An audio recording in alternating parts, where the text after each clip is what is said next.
everybody. My name is Jordan. I'm Jenna. And you are listening to the Alternative Study Break. Today with us, we have a very special guest, Matt from Matt and Kim. So, hey, how you doing? I'm doing great. How about yourself? Oh, we're doing amazing. Yeah. Okay. Thank you so much for taking time out of your busy day to sit down and talk with us. No problem. Thank you. All right. So the first question we're going to be asking you about is on our show, we talk a lot about how different bands and artists have like different genres that they go under. So we were just wondering, what like would you consider your genre for Matt and Kim? Because I know that you go under like a lot of different genres, and like last year you performed on like Riot Fest, which was more of like a pop punk focused, and like this year you're going to be on Counterpoint, which is more like electronic focused. So what would you like consider your genre? Yeah, I mean that has been a tough one for us for a long time because we do festivals like Ultra, which is all electronic festivals, and then we've gone on tour with say Blink-182 and whatnot. We're kind of lucky that we get to hit all these different genres, but I don't know. I think just to give it a name, we've gone with indie dance. I think it's kind of where we fit, but I think where we fit is wherever anyone wants to while out, whether that is pop punk fest or a dance fest. If you want to stare at your feet, that probably doesn't make sense for us. But if you want to get really weird, that's where we fit right in. Awesome. Yeah, we saw your Harlem Shake video, and that looked pretty fun. Lots of dance. Yes. Oh yeah, yeah.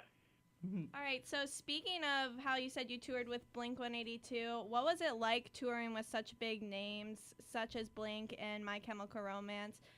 Even though they're kind of a different genre from you, was that really cool to see a different crowd of people, I guess? Well, it's it's funny because our manager said, "Don't get used to this," is what he said to us, because usually that situation where you're the first of three bands on a big tour like that, like a band will get very little respect, and they're just sort of kind of thrown in there. But both of those bands, Blink and My Chemical Romance, were so nice and courteous, and were willing to do anything to help us out to have the best show possible. The tour was great because it could have been really difficult, is what I heard, but those guys really made it great for us. And I mean, you can see online, Travis Barker, Blink's drummer, had this crazy contraption that made the drum set go up over the audience. Oh yeah. And they strapped Kim into that thing for a sound check. And this video is it's on YouTube. You can see it. Oh wow! I'm definitely gonna have to check that out. She just starts losing it, where she gets really scared. She just gets this squeaky laugh that starts happening. Kind of just sounds like, and it just went for 3 minutes of her. Man. She couldn't hit a single drum. She was just terrified. Wow. But poor Kim. But it is great being exposed to. I feel we have the ability to win people over on a first listen, and so when we're in that position to be able to play for new people, I felt like we were able to win a lot of new people into liking Matt and Kim. Oh, that's awesome. Now I know you make a lot of really fun and creative music videos. Where does that your ideas stem from, and what's the most fun part of shooting all those really fun music videos? Well, I think it's kind of keeping. I mean, as far as the ideas, most all of them have been from Kim and myself, and you just gotta keep your mind open in life. One of our first music videos is just this one first song called "Yeah Yeah," where the premise, to put it simply, is just us getting food thrown at us for 3.5 minutes. But there's a little more to it than that. But I remember years ago we were playing in Texas, and while we were playing, the audience, who had been getting drunker and drunker as the night went on, who were mostly at the time when we were starting out, mostly friends of ours, started just throwing things at us, pizza and stuff, and then Wow. feeding us pizza while we're trying to eat or trying to play. And if you think it's disgusting when someone talks with their mouth full, try it. Like I'm singing with my mouth full. It's really Ooh. disgusting. But and that, for example, that one, it was just like, well, we should make a music video out of that. That's and, awesome. That's awesome. And then the most recent one was for a song called "It's All Right," which is like a I love that choreographed. music video. Yeah, that's our Well, favorite. thank you. Yeah. Thanks. So that one's for those who haven't seen it. It's basically a choreographed dance routine while lying in bed. And I don't know. There was one morning where I was waking up, and I don't know if you ever been in a situation where like the sun starts coming in, and you sort of turn from one shoulder to the other. If you're sleeping, someone else is in the bed, and they kind of turn over, and then maybe that's not comfortable, and then you lean back, and the other person does. And I was like, what if this just kept escalating into this really crazy scenario where there's booty dancing and Yeah. et cetera. Yeah, your dance skills, you and your Kim's dance skills were awesome. The Well, choreography was great. thanks. Yeah, that's a big testament to the woman who helped us with that, because I certainly do not know how to dance. But Kim is very Well, a you did very a good good job. dancer. You definitely look like you did. Yeah, you hide Oh. your lack of skill well. great. So, of all the songs you've ever written, what do you think is the best, or which one is your favorite? Oh, that's like the classic, which kid is your favorite to a parent. Right. You can't really say one. And I don't even know if Kim says a parent always has a favorite child, no matter what they say. I have a brother. I don't know. I've never really found out. But I really don't think there is one favorite. I think it's interesting because they span over, the songs we've released span over the course of close to 10 years now, and being that I feel like only above the radar in the past 5, but they all like are a testament to the time they were made, and it's really it's tough to say. Sometimes you wonder, like, when you were a teenager and there was some song that was just the most important song to you at the time, is that worth more than your favorite song, however many years later, that just almost can't mean as much? So I don't know. It's I can't quite answer it, but That's okay. But I totally understand what you're going through, and like that, it totally makes sense that like all your songs mean so much, and it can be very hard to choose a favorite song. I mean, the one thing I can say is that our first album, which almost not a lot of people know about, it's not on iTunes, not on Spotify. Oh wow! But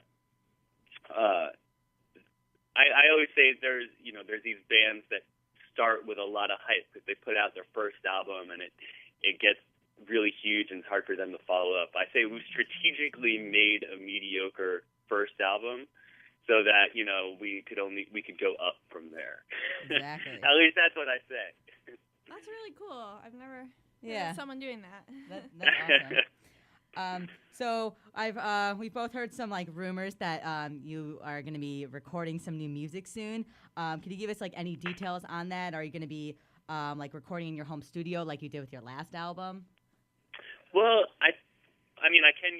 we've been working for the last 3 or 4 months on new music, and that is the thing we changed. We self-produced Lightning, as we had done with our album Grand, and with this, we decided to really get what I like to think of in the dating circuit with producers. There's probably 5 or 6 different people we've gone in the studio with to do different songs, and we really now are just open to, well, what would happen if we worked with these different people we respect? What would change? And I think in turn, because of that, we've come up with some stuff that is like really surprised me in a good way. Like what I wanted was I want to surprise other people as much as I surprise ourselves, with like just it being Matt and Kim to the I don't know, stepped up a level 2.0, 2.0.1, 2.0.1.3. Awesome. All right, one more question. What gives you the most drive to make music and be in a band? I mean, it's just as easy as music was always my first love. Since I was, I guess I started playing in bands when I was about 14. My brother got a guitar, so I was like, well, I guess I got to get a bass now. And so we got together and we were playing a lot of just sort of like pop punk covers. And I went in to be into a number of like punk rock bands and hardcore bands throughout high school and then being in college. But the thing was, I never thought I could ever make a living playing music because for so long my favorite bands, being from the Boston like street punk scene, they weren't making a living. You could still go to the pizza parlor in Harvard Square in Boston and get a served a slice of pizza from my favorite band. So I just thought it was impossible to make a living off playing music. So, I mean, what inspires me is just, it was, as I said, it was my first love, and I feel so lucky. That's awesome. It's what I get to do. That's really cool. We love your music. So. Yeah, big fan. Well, thank you. Thank you. To end it here, if you could just say, hey, this is Matt from Matt and Kim, and you're listening to BlackSquirrelRadio.com. That would be really awesome. We can end it like that, so you can just go whenever. Of course. Black Squirrel Radio, right? Yeah, Yes. Black Squirrel Radio. Okay. Hey, this is Matt from Matt and Kim, and you are listening to Black Squirrel Radio. That was awesome. Thank you so much. We really Yes. appreciate it. And everyone, go check them out. They're coming to Cleveland at Case Western on the 26th. Yes. It's going to be a great show. Can't wait to see you there. Yes. And have a great weekend, Matt. And Thank you so much again. yeah. Yeah, no, thank you. All right, and we'll see you soon. All right, cool. All right. Bye. Bye. Bye. Say what you wanna say, you're making me